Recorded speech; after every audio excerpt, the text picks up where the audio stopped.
Bonjour à tous les amis, j'espère vraiment que vous allez tous super bien. Nouvelle vidéo aujourd'hui les amis, nouvelle vidéo pronostic. Le plus gros match de ces quarts de finale, le Portugal qui va affronter l'équipe de France. Ça va être vraiment très sympa, surtout qu'en plus le gagnant de ce match affrontera le gagnant d'Espagne-Allemagne. Déjà si vous n'avez pas vu cette vidéo, n'hésitez pas à aller la voir. Je vous la mets en fiche au-dessus à droite, donc le pronostic est évidemment Espagne-Allemagne. Mais pour ce qui est de ce match, ça va vraiment être très sympa je pense.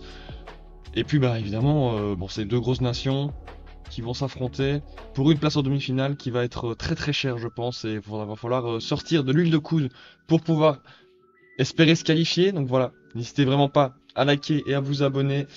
Franchement, un grand merci pour tout le soutien pour le moment, ça fait super plaisir. N'hésitez vraiment pas, il y a quand même toujours plus ou moins 90% des personnes ou 90% des personnes qui regardent les vidéos sans être abonnés. Donc franchement, n'hésitez pas, c'est gratuit et ça fait toujours plaisir. Et nous, on va pouvoir partir évidemment avec le match. Donc le vendredi 5 juillet à 21 h Portugal-France. C'est vrai que ces dernières années, on a eu l'occasion de voir ces deux grosses nations s'affronter. Il y a eu évidemment à l'Euro en 2016 la finale en France, au Stade de France, où les Portugais avaient gagné ce match au bout de la prolongation. Et puis sinon récemment, il y a eu deux matchs en Nations League, remportés par les Français, un et puis une petite égalité. Et puis il y a eu une autre égalité, ça c'était au dernier Euro, dans la même, quand ils étaient dans la même phase de groupe avec la Hongrie et l'Allemagne, il me semble. Il y avait eu doublé de CR7 et doublé de Benzema qui avait fait son grand retour. Bon là maintenant, il y a beaucoup de choses qui ont changé aussi. Peut-être moins du côté portugais, mais côté français, il y a eu quand même beaucoup de changements. À voir comment ça va se profiler. En tout cas, les Portugais, on va commencer avec eux, qui ont fini premier de leur groupe. Ben, ça, c'est pas une grosse surprise, le groupe F. Mais quand même, petite défaite face à la Géorgie voilà, en dernier match de ce groupe parce que bah ils étaient déjà qualifiés, ils étaient déjà assurés d'être premiers. Donc à mon avis, je pense qu'ils ont un peu laissé, voilà, ils ont un peu lâché les chevaux comme on dit et voilà, ils ont laissé cette belle histoire à la Géorgie voilà, ils ont laissé les Géorgiens écrire leur belle histoire en gagnant déjà face au Portugal. Puis après bon bah voilà, pour se qualifier en huitième, bon après finalement ils ont été vaincus par les Espagnols, mais bon, ça a permis de continuer cette belle histoire de la Géorgie. En tout cas, les Portugais qui sont qualifiés au bout d'un match très stressant, je pense, pour tous les Portugais qui ont regardé ce match. 0-0 à l'issue du temps réglementaire, à l'issue de la prolongation, donc obligé de passer au tir au but. Et là, c'est le Portugal, où c'est plutôt Diogo Jota qui a gagné 3 buts à 0. Et le gars a fait 3 arrêts. Ça, c'est assez dingue. Et aussi à noter le penalty raté de Cristiano Ronaldo. Ça, franchement, je pense que la plupart des gens ne s'y attendaient pas. Et ça témoigne d'un petit manque de finition, de réalisation, parce que pourtant il y a les occasions, il y avait l'espace pour, face aux Slovènes, 20 tirs, 6 cadrés, 73% de possession. Et je pense que sans un grand Diogo Jota, la Slovénie se serait qualifiée face aux Portugais et serait à l'heure actuelle en quart de finale. Mais bon, heureusement, je pense que ça fait plus plaisir que le Portugal soit qualifié que la Slovénie, même si la Slovénie ne déméritait pas dans ce match. Heureusement qu'il y a eu un gros Diogo Jota. Et bah, on espère qu'il sera aussi bon face à la France parce qu'il y a un gros client, Mike Maignan, en face. Donc franchement, ça va être vraiment un match, à mon avis, beaucoup restreint. On va pas beaucoup se découvrir parce qu'on connaît les facultés de projection de chacune des deux équipes, surtout celle des Français. En plus, la charnière centrale des Portugais n'est pas la plus rapide. Pepe Ruben Dias, malgré le fait qu'il soit rempli d'expérience et rempli de facultés défensives, la vitesse ne fait pas partie de la leur. Et en plus, côté français, bon, on a du Mbappé, du Barcola, du Dembélé qui vont très vite. Et donc en reconversion, ça risque d'être compliqué. Mais normalement, les Portugais, je pense qu'ils devraient remporter le jeu de la possession. Donc ça devrait aider à calmer peut-être les ardeurs offensives, que ce soit peut-être des latéraux, Théo Hernandez, etc., que bah, le fait d'avoir le Portugal qui est la possession, ça va un petit peu les calmer. Mais même au-delà de ça, je pense que les Portugais sont peut-être légèrement plus à l'aise en phase offensive parce qu'ils l'ont été beaucoup plus que, par exemple, les Français. Je sais bien que face aux Pays-Bas, ça a été compliqué quand même. Face à l'Autriche aussi, ça a été compliqué. Face à la Pologne aussi, même si là, il y avait quand même un peu plus d'occasion et beaucoup plus dominateur le jeu des Français. Là, c'était vraiment la finition qui avait pêché. Et là encore, bah voilà, on va évidemment revenir après, mais face à la Belgique, ça n'a pas été trop non plus rassurant. Mais en tout cas, côté portugais, la compo, bah, c'est une classique. Diogo Costa dans les buts, Pepe Dias, je l'ai rappelé tout à l'heure, en charnière centrale, Nuno Mendes à gauche, Cancelo à droite, Palhinha Vitinha en tant que double point de base, Fernandez en tant que 10, Leao à gauche et Bernardo Silva à droite, Ronaldo en pointe évidemment. Je pense que CR7 est passé par toutes les émotions durant ce match, de la joie à la tristesse, parfois même aux pleurs, hein, après son penalty raté. Mais voilà, franchement, c'est une compo qui est très très sympa. On va pas se mentir, Roberto Martinez, il a quand même un très très bon groupe. Il y a de très très bons remplaçants. Félix, Ramos, Pedro Neto, Conceição, Diogo Jota, qui a été très bon quand il est rentré. C'est d'ailleurs lui qui provoque le penalty. Léo aussi très très bon dans ce match, en tout cas dans le temps qu'il a joué. Et puis en défense, il y a aussi du monde, Dalot qui peut rentrer, Semedo qui est rentré. Voilà, franchement, c'est plutôt pas mal. C'est quand même une équipe qui a beaucoup de. Voilà, il y a un mélange expérience avec la fougue de la jeunesse et beaucoup de qualité dans cet effectif. Et donc, en mon avis, on aura un match très très sympa. On va évidemment d'abord partir sur la compo des Portugais, tout simplement, avec, bah, je pense. Là, il n'y a pas trop de sujets, il n'y a pas trop de discussions. Costa au goal, je pense que ça ne bougera pas. Nuno Mendes à gauche, je pense, qui sera peut-être préféré à Cancelo. Diaz, Pepe en tant que double, bah voilà, la charnière, je pense pas que ça va changer non plus, même si Pepe s'est fait une petite frayeur avec le petit ballon perdu. Dalot, je pense qu'il sera préféré à Cancelo. Peut-être que finalement ce sera Cancelo aussi, mais moi, si vraiment je devais faire la compo, je mettrais Dalot parce que tu dois bloquer Mbappé et Théo Hernandez sur le côté. Et Cancelo, on connaît ses facultés défensives qui sont bonnes, mais on connaît aussi sa tendance offensive à monter très très haut, même parfois aller dans le milieu de terrain. Et ça va peut-être porter préjudice aux Portugais en cas de reconversion rapide. Donc moi je l'écarterais et je mettrais plutôt Diogo Dalot qui défensivement peut-être rassurera plus et aura moins tendance à monter, à accompagner les attaques. Là où Nuno Mendes le fera beaucoup plus, je pense, et lui qui a le coffre pour faire et refaire les allers-retours tout en gardant sa légitimité. Donc voilà, je pense que la charnière, enfin la défense à 4 est très très bonne en tout cas. Le milieu, je pense que Palhinha et Vitinha, ça va être très important de les garder. Palhinha, il va falloir absolument gagner cette bataille du milieu de terrain. Donc Vitinha très très fort encore une fois, on le connaît, je l'ai mis dans ma team en ce type de phase de groupe. Palhinha aussi qui a fait un plutôt bon match dans sa récupération, etc. Donc franchement, il va falloir beaucoup de contrôle au milieu de terrain. Je pense que lui, il va vraiment être très intéressant. Normalement, lui, en plus, ça parle du Bayern pour le moment, donc pourquoi pas. Et Bruno Fernandes, évidemment, en 10, ça bougera pas. Léao à gauche, je pense que s'il est dans un bon jour, ça peut faire très très mal. Et le duel face à Koundé va être très très intéressant. Cristiano Ronaldo en pointe, même s'il a eu un match compliqué, il faut se rappeler que pendant les phases de groupe, il a fait des matchs plutôt intéressants, plutôt tournés vers le collectif. C'est vrai que la face à la Slovénie, il y a eu des petits moments un petit peu bizarres, mais voilà, c'est CR7. Une occasion, il la mettra au fond, ça c'est sûr et certain. Et c'est vrai qu'il va peut-être passer un match compliqué avec Saliba et Upamecano, mais voilà, CR7, ça reste CR7. Et puis je vois surtout pas quelqu'un en neuf qui peut prendre ce rôle. Gonzalo Ramos, ok, il est bon, mais bon, il n'a pas été titulaire très souvent avec le Paris Saint-Germain. Jota, c'est plus un joueur en numéro 9, un espèce de faux neuf qui peut plus rentrer en ailier droit. Et Félix non plus, c'est un peu un neuf hybride qui peut rentrer à gauche, à droite. Je sais pas si c'est vraiment un neuf qui fitera parfaitement avec cette équipe, surtout face à Saliba ou Upamecano. Et puis moi, là, surtout la grosse interrogation, c'est qui je mets ailier droit. Moi, j'aurais tendance à mettre. J'hésite entre Conceição et Neto, mais le problème c'est que Neto, c'est plus un joueur ailier gauche. Maintenant, je pense qu'il peut très bien faire le taf ailier droit. Mais moi, celui que j'ai envie de mettre, c'est Conceição. J'ai envie que, voilà, mais Roberto Martinez fasse confiance à Francisco Conceição. Quand il est rentré face à la Slovénie, il a provoqué énormément. Il est très souvent passé sur son côté. C'est quelqu'un qui va très vite, donc dans la reconversion. Si à un moment donné Théo Hernandez se projette trop, il peut très bien faire mal et prendre à revers cette défense. Il est très bon dribble, crochet court, etc. Maintenant, en termes de finition, bon, il a eu cette belle lucidité à la dernière minute face à la République tchèque, mais il n'a pas encore eu trop de frappes à distance tentées, etc. Donc maintenant on verra bien, mais je pense qu'en provocation, je pense que c'est la meilleure option.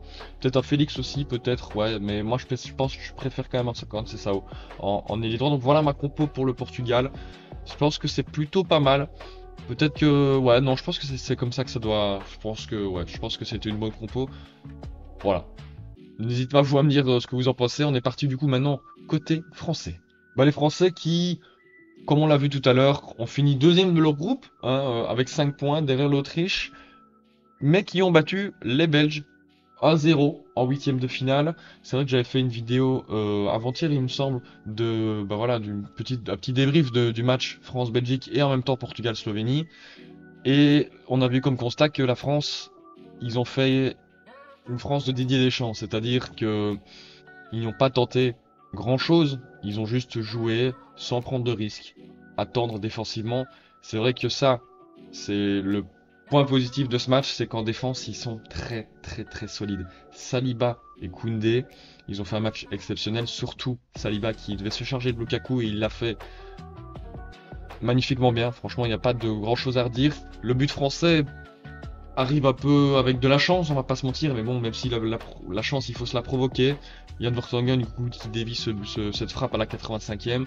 Mais voilà, les Français, je pense que ils avaient plus de tirs, d'occasions, même si je pense que les Belges ont été légèrement plus dangereux, on peut peut-être plus inquiéter Maignan. Mais voilà, les Français, bon, bah voilà, c'est la classique française. Ça ne se mouille pas trop, si je peux dire ça. Maintenant, face au Portugal, on va voir un peu comment est-ce qu'ils vont aborder ce match. Ça va vraiment être très intéressant. Je pense pas que ça va être un match voilà, très intense, très joyeux, où il y aura beaucoup d'occasions. Ça va partir un peu dans tous les sens. Non, on est en quart de finale. Malheureusement, c'est l'équipe de France qui joue comme ça depuis plusieurs années et ça leur réussit. Donc évidemment qu'ils vont continuer. C'est la marque Didier Deschamps.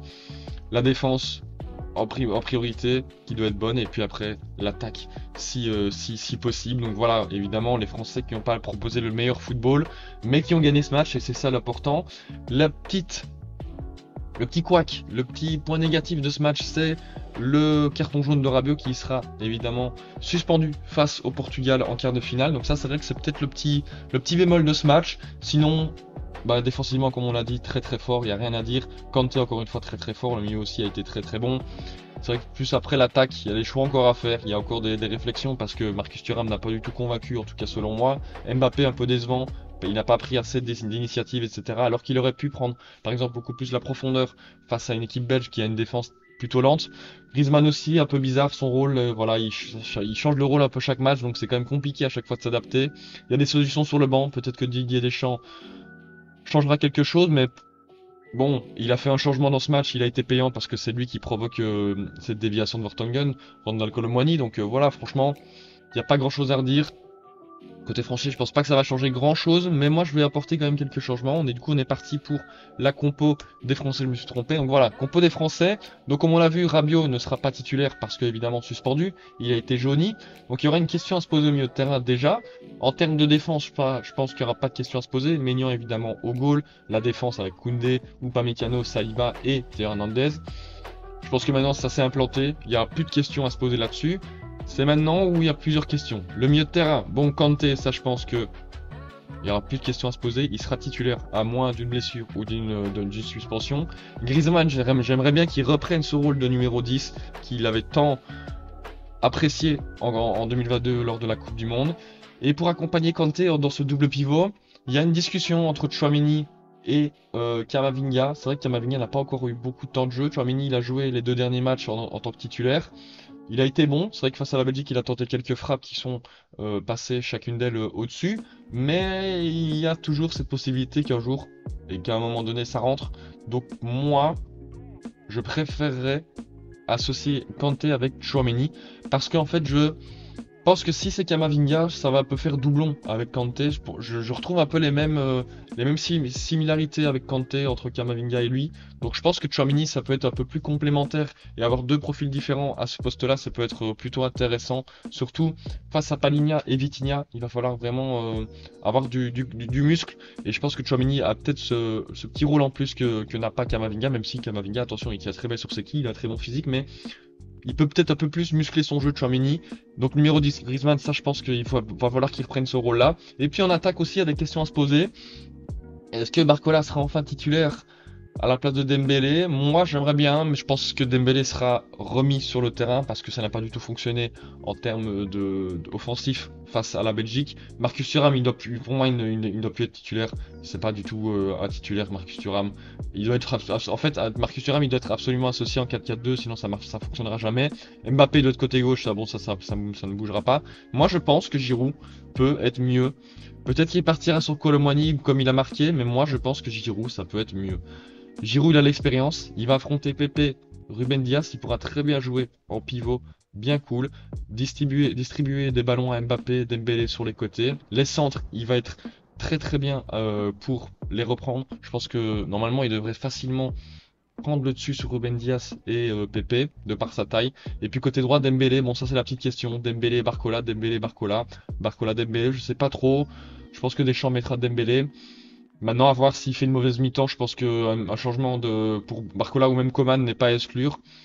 Donc voilà, pour la compo française, je pense que c'est celle-là qui devrait être alignée en l'absence déjà de Rabiot. Et puis de toutes les choses qui ont pas bien fonctionné face à la Belgique, je pense qu'il va falloir les rectifier pour affronter le Portugal. Et les amis, maintenant on est parti pour mon pronostic. Et les amis, mon pronostic, juste avant, évidemment, les cotes, le Portugal qui n'est pas le favori, je m'attendais pas, 3,30, le nul à 3,10 et la France à 2,35 du coup quand même, la France qui est favorite pour ce match. C'est assez étonnant au vu des rencontres des Français et au vu des rencontres à l'inverse des Portugais. C'est vrai qu'ils n'ont pas trop rassuré les Portugais face à la Slovénie en allant jusqu'au penalty et en remettant leur destin finalement à leur gardien. Mais moi je mettrais quand même les Portugais. Alors, comme je pense la plupart des gens vont penser, ça va être un match avec pas beaucoup de... Ben voilà, ça va pas beaucoup se jeter, ça va être très réservé, ça va pas prendre beaucoup de risques.